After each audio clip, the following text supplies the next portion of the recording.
नमस्कार दर्शक बंधु गुड मॉर्निंग। आज सेप्टेम्बर 30 आज भिडियो रे आपण माने जानियो पाइबे आज सकाळर 5टी गुरुत्वपूर्ण खबर। तेबे दर्शक बंधु आसन जानिबा कोन रहिछि संपूर्ण खबर गुडी को, किंतु ता पूर्वरु वीडियो को उडे लाइक करंतु, चैनल को सब्सक्राइब करनथिले एबे सब्सक्राइब करी पाकरतिबा बेल आइकन को दबाइ दियंतु एवं हां आपण माने वीडियो टी केउ जिल्ला देखुछंती हमकु कमेंट माध्यमले निश्चय जणाइबे। खबर नंबर 1 द्वितीय पर्यायर सुभद्रा टंका मिलिबा नै तारीख घोषणा करछंती राज्य सरकार। द्वितीय पर्यायर सुभद्रा टंका अक्टोबर 9 तारीख रे मिलिया को नै उपमुख्यमंत्री प्रभात परिडा आज सूचना दिछंती। जो मानको प्रथम पर्यायर प्रथम किस्ती 5000 टंका मिलि नथिले ता द्वितीय पर्यायर हिताधिकारी को दिया जिवो। बारिपदार आयोजित सभारे मुख्यमंत्री एही टंका प्रदान करिवे। सेप्टेम्बर 7 तारीख जाय आवेदन करितबा महिला 9 तारीख रे टंका पाइबे। सुभद्रा कुटिए लोकको पाखरे पहुंचबा पई 1 रु 4 लाख होई फुणी लोकको दिया जिवो। जो माने आवेदन करिसंती सरकार समस्त को वेरिफिकेशन करिवे। प्रथम थर 25 लाख 11,000 लोकको पाखरे आमे पहुंची परिछु। खूब शीघ्र कुटिए लोकଙ୍କ पाखे पहुंचबो। गत 7 तारीख सुभद्रा योजना शुभारंभ करथिले प्रधानमंत्री नरेंद्र मोदी। से दिन 25 लाख रु अधिक महिला को प्रथम किस्ती टंका प्रदान करथिले। खबर नंबर 2 अक्टोबर 6 तारीख रे बंगोपसागर रे एक लघुचाप सृष्टि होबार संभावना रहिछि। एहार प्रभाव रे आसंता 4 अक्टोबर 10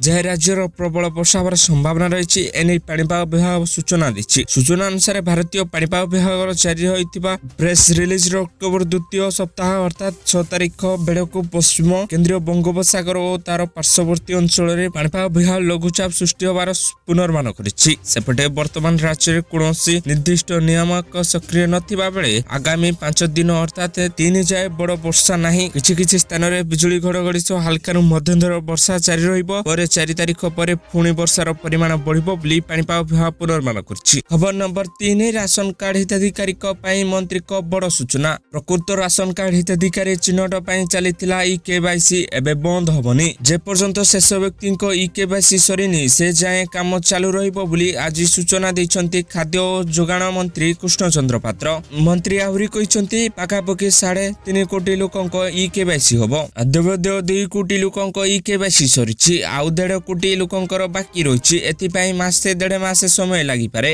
केवाईसी सरीबा परे केते फॉल्स कार्ड थिला ता स्पष्ट होइजिबो। सेमाननको योजना रो काढे योग्य हिताधिकारी को कार्ड बंटन होबो बोली स्पष्ट करिसंती मंत्री। से भली जुगाण मंत्री पूर्वरु कहिथिले जे केवाईसी पई चौठी चाहिले भेटी करि परिबे। ओडिसा बाहर थिले भी करि परिबे केवाईसी कटिबनी राशन कार्ड। खबर नंबर 4 वर्तमान ओडिसा रे प्याज दर आकाश छुआ थिबा बेले प्रतिक्रिया रखिसंती खाद्य जुगाण ओ खाउटी कल्याण मंत्री कृष्णचंद्र पात्र। ओडिसा समेत भारत रे प्याज दर वृद्धि जारी रहिछि। वर्षा जुगु फसल नष्ट होबा फल रे आज एई भली स्थिति उकुजिछि। खूब शीघ्र नुआ फसल आसीबो ओ स्थिति रे मध्य सुधिरिबो। जेतु हम राज्य रे आलू प्याज पई अन्य राज्य उपरे निर्भर करिथाए सेति पई स्थिति को सजड़िबाकू समय लागिबो। ओडिसा रे वर्तमान शीतल भंडार नाही। राज्यर 58टी सब डिविजन कोल्ड स्टोर निर्माण कराजिबो, जहा को एई भली स्थिति रो मुकाबिला करबा पई सहायक होबो बोली जोगाण मंत्री कृष्णचंद्र पात्र। खबर नंबर 5 आज भारतीय बजार रे 22 कैरेट सुनार दर 10 ग्राम प्रति 70,950 टंका होइतिबा बेले 24 कैरेट सुनार दर 10 ग्राम पिछा 77,400 टंका होइछि। सेहीपरि भुवनेश्वर 22 कैरेट सुनार दर 70,950 टंका पहुंचितिबा बेले 24 कैरेट सुनार दर 67,400 टंका होइछि। अन्यपटे रूपा दर केजी प्रति 95,000 टंका होइछि।